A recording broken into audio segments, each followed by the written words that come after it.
કેવા સંતાનો પોતાના માતા પિતાને જીવનભર દુઃખ આપે છે. નમસ્કાર વાલા શ્રોતાજનો, આપ સૌને મારા જય શ્રી કૃષ્ણ, જય શ્રી રામ. આજની અદ્ભુત વાર્તા કહાનીમાં આપ સૌનું હાર્દિક સ્વાગત છે.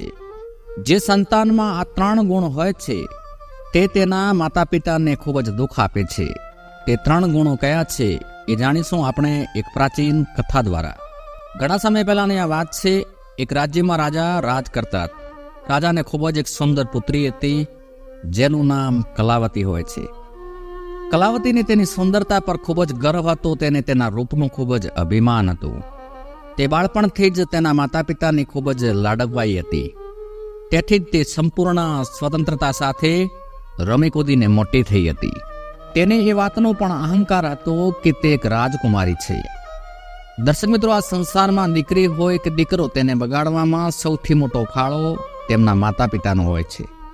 બાળકો મનમાની વર્તન કરવા લાગે તો માતા પિતાએ તેનો પક્ષ ના લેવો જોઈએ.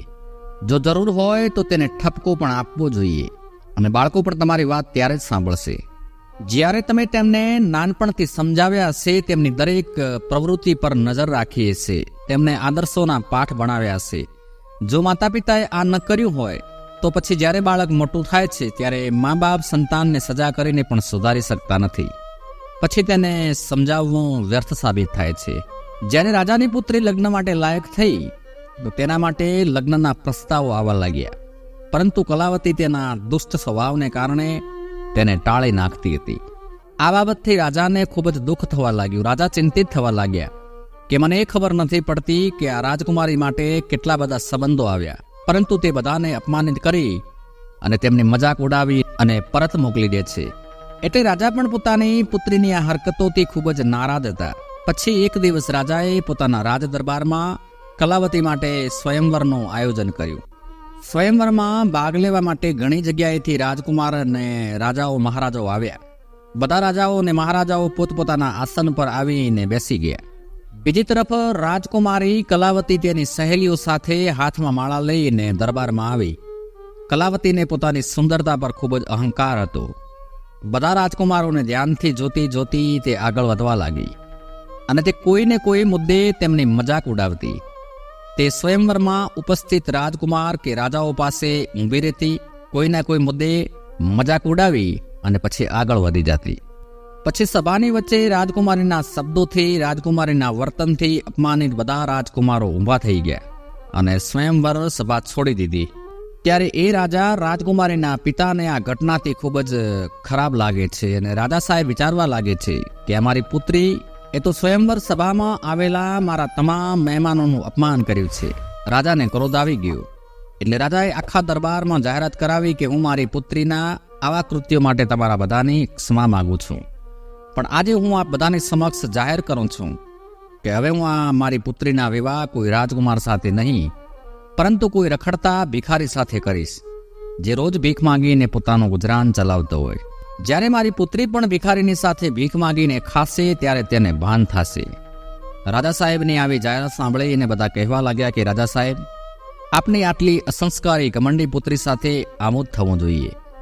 રાજાની બધાએ ખૂબ જ પ્રશંસા કરી અને બધા રાજાના દરબારમાંથી નીકળી ગયા. ત્યારે જ ત્યાંથી એક ભિખારી ગીતો ગાતો પસાર થઈ રહ્યો હતો. એટલે ભિખારીનો અવાજ સાંભળી અને રાજાએ પોતાના સેવકને આદેશ આપ્યો કે ભિખારીને મારા દરબારમાં બોલાવી લાવો. ભિખારીને પોતાના દરબારમાં બોલાવવામાં આવ્યો. તેના હાથમાં લાકડી હતી. તેની ખૂબ જ વધી ગયેલ લાંબી દાઢી હતી અને પોતાના મધુર અવાજમાં એ ગીતો ગાવા લાગ્યું. ભિખારીનો મધુર અવાજ સાંભળીને રાજા ખૂબ જ ખુશ થયા. રાજાએ ભિખારીને કહ્યું કે હું તને મારી પુત્રીને ઇનામ તરીકે આપું છું. આજથી તે તારી ધર્મપત્ની છે.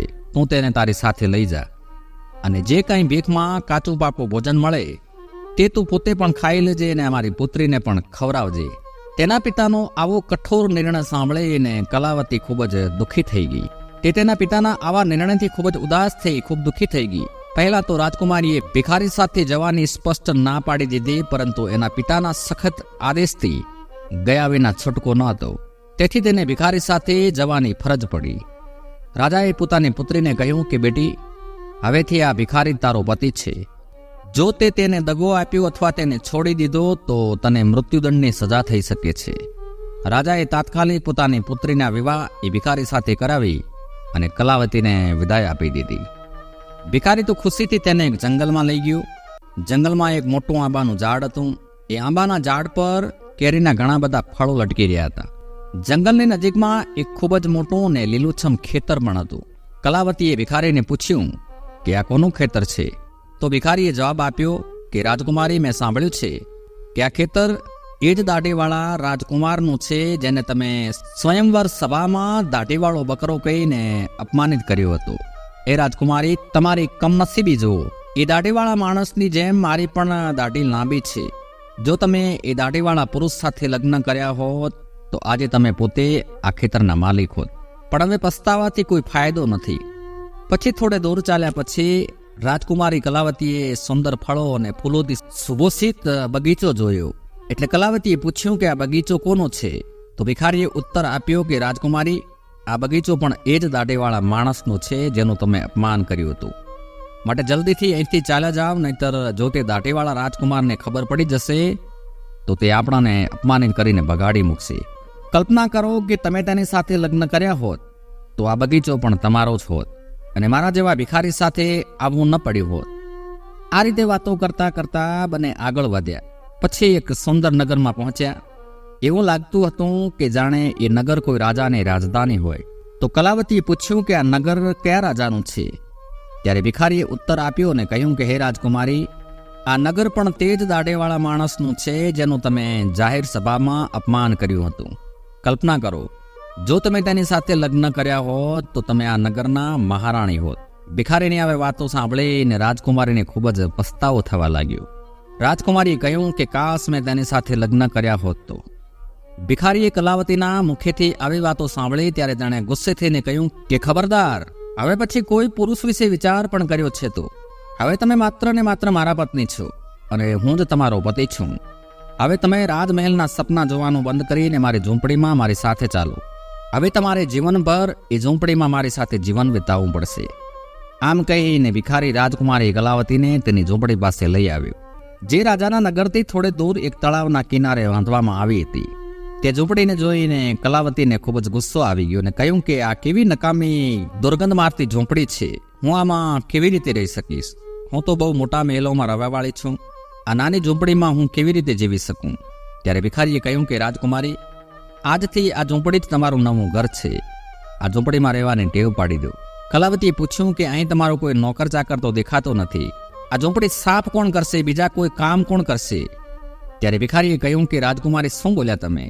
હું રાજા કે મહારાજા નથી કે નથી રાજાનો કોઈ મંત્રી કે મારા ઘરે સેવક હોય. હું પોતે પણ ભિખારી છું. ભીખ માંગીને ખાઉં છું. હવે ઝૂંપડીની સાફ સફાઈ, બીજું બધું કામ તમારે જાતે કરવાનું છે. માટે પહેલાં ઝૂંપડી સાફ કરો, પછી મારા માટે ખાવાનું બનાવો. મને ખૂબ જ ભૂખ લાગી છે. હું ચાલતા ચાલતા ખૂબ જ થાકી ગયો છું. કલાવતીને જમવાનું પણ કેવી રીતે બનાવે તે ખબર જ નહોતી. તેથી ભિખારી અને રાજકુમારીએ સાથે મળીને જેવું તેવું થોડું ભોજન તૈયાર કર્યું અને ભોજન કર્યા પછી બંને સૂઈ ગયા. બીજા દિવસે ભિખારીએ રાજકુમારીને જગાડી અને ઘરના તમામ કામ કરવા કહ્યું. રાજકુમારીએ આખો દિવસ કામ કર્યું અને ભિખારીનો દરેક બાબતનો ઠપકો સાંભળતી રહી. 2-3 દિવસ આમ જ વીતી ગયા. ઘરમાં જે કંઈ પણ ખાવાનું હતું તે હવે પૂર્ણ થઈ ગયું હતું. એટલે ભિખારીએ કહ્યું કે રાજકુમારી, હવે મેં જે માંગીને લાવ્યું હતું તે તો પૂરું થઈ ગયું છે. આજીવિકા મેળવવા માટે આપણે થોડું કામ કરવું પડશે. એક કામ કર, હું આ આંબાના ઝાડમાંથી કેરીઓ તોડીને તમને આપું છું. તેને લઈને બજારમાં જાઓ અને વેચી આવો. જે પૈસા આવશે તેનાથી આપણું ગુજરાન ચાલશે. રાજકુમારીએ કહ્યું કે હું કેરી વેચવા હાટું બજારમાં જાઉં? કોઈ મને કેરીઓ વેચતા જોશે તો મારી મજાક ઉડાવશે. મને ખૂબ જ શરમ આવશે. તે ભિખારી કહે છે કે શરમ શા માટે? હવે તમે રાણી નથી, તમે ભિખારીની પત્ની છો. જો તમે દાઢીવાળા પુરુષની પત્ની હોત તો કદાચ તમને શરમ આવત, અને હવે શરમ આવે તો ભૂખ્યા જ રહેવું પડશે. છેવટે રાજકુમારીને કેરી વેચવા હાટું બજારમાં જવાની ફરજ પડી અને તે બજારમાં રસ્તાની એક સાઈડમાં કેરીઓનો ટોપલો લઈ અને બેસી ગઈ અને આખો દિવસ કેરીઓ વેચતી રહી. ધીરે ધીરે તેની કેરીઓ સારી રીતે વેચાવા લાગી. જ્યારે 2 દિવસ પછી ફરીવાર કલાવતી રસ્તા પર બેસીને કેરીઓ વેચી રહી હતી ત્યારે એક રાજાનો સૈનિક ત્યાં આવે છે અને તે લાત મારીને તેની બધી કેરીઓ અહીં ત્યાં વિખેરી નાખે છે અને કહે છે કે સાવધાન, જો કોઈ રસ્તા પર બેસીને કેરીઓ વેચી છે તો એ રાજાના સિપાહીએ બધી કેરીઓને પગથી પેલી દીધી. કલાવતીને ઘણું નુકસાન થયું. કલાવતીએ આવીને આખી વાત ભિખારીને કહી જણાવી. એટલે ભિખારીએ કહ્યું કે તમે સાવ પાગલ છો. જો તમે રસ્તો રોકીને રસ્તાની વચ્ચે દુકાન ઊભી કરશો તો રાજાના સિપાહીઓ તો ચોક્કસ આમ જ કરશે. તમારા કારણે ત્યાંથી પસાર થતા લોકોને મુશ્કેલીનો સામનો કરવો પડ્યો છે. ભિખારીએ કહ્યું, હવે તમે આ કામ કરી શકશો નહીં. હવે હું તમારા માટે બીજું કામ શોધી લાવું.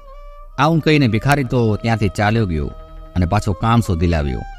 અને આવીને કલાવતીને કહ્યું કે મેં તમારા માટે કામ શોધી લાવ્યું છે. આવતીકાલથી તમે રાજાના કર્મચારીઓના રસોડામાં જશો અને ત્યાં રસોઈયાઓ સાથે મળી અને ભોજન બનાવવાનું કામ કરશો. ત્યાંથી આપણને ખાવા માટે ખોરાક પણ મળતો રહેશે. આમ રાજકુમારીએ તો રસોઈયાને મદદગાર તરીકે કામ કરવાનું ચાલુ કર્યું. તે સવારથી સાંજ સુધી રસોઈયાઓ સાથે કામ કરતી હતી અને રાત્રે બચેલું ભોજન ઘરે લાવતી. આ રીતે બંનેનું જીવન સુખમય પસાર થવા લાગ્યું.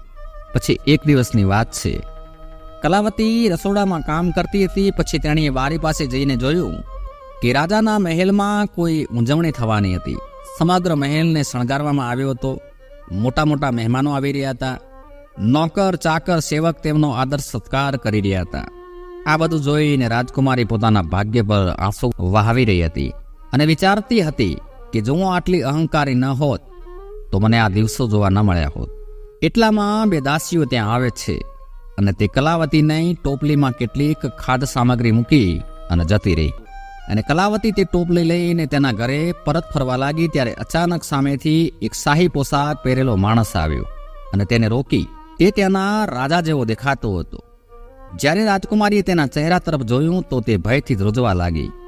કારણ કે એ જ રાજા, દાઢીવાળો રાજા હતો જેનું કલાવતીએ સ્વયંવર સભામાં દાઢીવાળો બકરો કહીને તેનું અપમાન કર્યું હતું. તેણે કલાવતીને કંઈ પણ કહ્યું નહીં. ઉલટાનું તે તેનો હાથ પકડીને દરબારમાં લઈ ગયો. જ્યાં બધા મહેમાનો બેઠા હતા ત્યાંની ભવ્યતા જોઈને રાજકુમારીના હાથ પગ ગભરાટમાં ધ્રુજવા લાગ્યા. તેના હાથમાંથી ટોપલી સરકીને જમીન પર પડી ગઈ. ટોપલીમાં રાખેલ ખાવાનું અહીં ને ત્યાં વિખરાઈ ગયું, જેનાથી કલાવતી ખૂબ જ દુઃખી થઈ ગઈ. બધાને તેના પર હસતા જોઈને કલાવતી શરમથી મરી રહી હતી. તેને લાગવા માંડ્યું કે આ જ ક્ષણે જો પૃથ્વી ફાટે તો એમાં સમાઈ જાઉં. તે રાજા પાસેથી પોતાનો હાથ છોડાવીને ભાગી જવા માંગતી હતી, પરંતુ રાજાએ તેને રોકતા કહ્યું કે રાજકુમારી, ચિંતા ન કરો. તમારી સાથે કોઈ અસંસ્કારી વર્તન કરવામાં આવશે નહીં, બલકે હું તમને સન્માન આપવા માટે લાવ્યો છું. હું તમારો ભિખારી પતિ છું જે તમારી સાથે ઝૂંપડીમાં રહેતો હતો, અને હું એ જ સૈનિક છું જેણે તમારી કેરીઓ તોડી હતી. હું એનો રાજા છું. હું એ જ દાઢીવાળો બકરો છું. તેથી જ મેં ભિખારી બનીને તમારી સાથે લગ્ન કર્યા, કારણ કે હું તમને દિલથી ચાહતો હતો અને તમારા પિતાના વચનને ધ્યાનમાં રાખી અને મારે ભિખારીનો વેશ ધારણ કરવો પડ્યો. ભિખારી બનીને મેં તમારી સાથે લગ્ન કર્યા અને હવે તમારો અહંકાર પણ નષ્ટ પામ્યો છે. તેથી ઘણા બધા મહેમાનો તમને આવકારવા માટે આવ્યા છે. હવે હું તમારી સાથે સન્માનપૂર્વક લગ્ન કરીશ. કલાવતી તો આ બધું સાંભળીને ખૂબ જ ખુશ થઈ ગઈ, ભાવ વિભોર થઈ ગઈ અને તેની આંખો આનંદના આંસુઓથી ભરાઈ ગઈ. હવે દાસી આવીને તેને રાજમહેલમાં લઈ ગઈ અને તેને રાજકુમારીનો પોશાક પહેરાવ્યો. કલાવતીના માતા પિતા પણ એ દરબારમાં હાજર હતા. બધાએ રાજકુમારીને ખૂબ જ આશીર્વાદ આપ્યા અને કલાવતીએ તમામ મહેમાનોની હાજરીમાં એ રાજા સાથે લગ્ન કર્યા. રાજકુમારીનું બધું અભિમાન ચકનાચૂર થઈ ગયું અને તે પછી સંપૂર્ણપણે બદલાઈ ગઈ હતી. અત્યંત સુખ સુવિધાઓમાં પાલન પોષણથી માણસ એ અનુભવો સંસ્કારોથી અપરિચિત અને વંચિત રહી જાય છે, જે તેના જીવનમાં મોટી મુસીબતનું કારણ બને છે. તેથી જ્યારે ભગવાન માણસને કોઈ એક ખાસ ગુણથી સમૃદ્ધ બનાવે છે ત્યારે માણસે ક્યારેય એનો અહંકાર ના કરવો જોઈએ. ભગવાન કોઈ એક ખાસ ગુણ આપે છે તો અવગુણ પણ આપે છે, જેથી જ્યારે પણ માણસ અભિમાન ગર્વ અનુભવે તો તેને સબક પણ મળી શકે. એ કલાવતીને પણ રાજકુમારી હોવાનું, સુંદર હોવાનું, રૂપનું ખૂબ જ અભિમાન હતું, પરંતુ સબક મળ્યો તો અહમ તૂટી ગયો અને તે રાજકુમારી તે દાઢીવાળા પતિ સાથે ખુશીથી જીવન જીવવા લાગી. જેના બાળકો ગમે તે મનમાની કરે, તેના માતા પિતાનું કયું ન માને, તેમનું અપમાન કરે છે, તે હંમેશા મુસીબતોથી ઘેરાયેલું રહે છે. તો વાલા દર્શક મિત્રો, જો તમને આ વાર્તા કથા પસંદ આવી હોય તો લાઈક કરો અને ચેનલને સબસ્ક્રાઈબ કરો. વિડીયોના અંત સુધી જોડાઈ રહેવા બદલ ખૂબ ખૂબ આભાર. જય શ્રી કૃષ્ણ.